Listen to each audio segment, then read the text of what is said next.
અને હવે સમાચાર જોઈશું વિગતવાર શરૂઆત કરીશું વડોદરાથી કે જ્યાં જમીન કૌભાંડમાં સંડોવાયેલા ભાજપના નેતા દિલીપ ગોહિલની ધરપકડ કરવામાં આવી હોવાના સમાચાર મળી રહ્યા છે।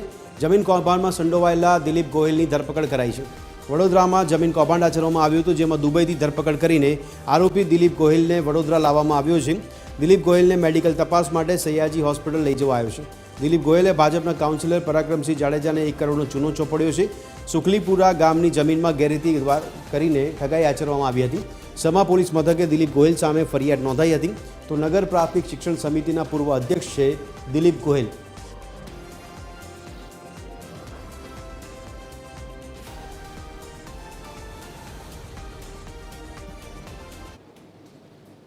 આજ અંગે વધુ વિગત આપી રહ્યા છે અમારા એસોસિએટ એડિટર અમિત ઠાકોર।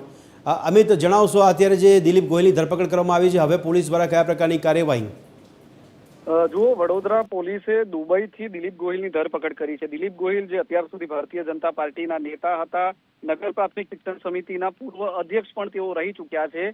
તેઓ જમીન દલાલીનું પણ કામ કરતા હતા। સાથે સાથે વોર્ડ નંબર 3ના ભારતીય જનતા પાર્ટીના કદાવર છે પરાક્રમસિંહ જાડેજા, તેમને સુખલીપુરા ગામની જમીન વેચવાના બહાને બોગસ દસ્તાવેજો કરીને તેમની સાથે છેતરપિંડી કરી હતી। 21 લાખ રૂપિયાની છેતરપિંડી પરાક્રમસિંહજી જાડેજા સાથે કરવામાં આવી હતી અને અન્ય એક વ્યક્તિ સાથે 1.14 કરોડની છેતરપિંડી દિલીપ ગોહિલે કરી હતી। આ સમગ્ર મામલો કાઉન્સિલર પરાક્રમસિંહ જાડેજાએ જ સામે લાવ્યો હતો અને તેમને આ મામલે સમા પોલીસ મથકે ફરિયાદ પણ નોંધાવી હતી।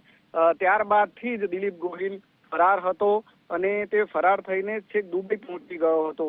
વડોદરા પોલીસે દિલીપ ગોહિલને લાવવા માટે તમામ પ્રયત્નો કર્યા અને પ્રયત્નોમાં સફળતા મળી છે। જમીન કૌભાંડના આરોપી દિલીપ ગોહિલને દુબઈથી વડોદરા લાવવામાં આવ્યો છે। અત્યારે તેનું તબીબી પરીક્ષણ થઈ રહ્યું છે, મેડિકલ ચેકઅપ થઈ રહ્યું છે, સયાજી હોસ્પિટલમાં તેને લઈ જવામાં આવ્યો છે અને ત્યારબાદ પોલીસ જે પોલીસ મથકમાં ગુનો નોંધાયો છે દિલીપ ગોહિલ સામે, ત્યાં લઈ જઈને વધુ તપાસની માંગણી કરશે। સાથે સાથે તેના રિમાન્ડ મેળવવાની પણ તજવીજ હાથ ધરશે।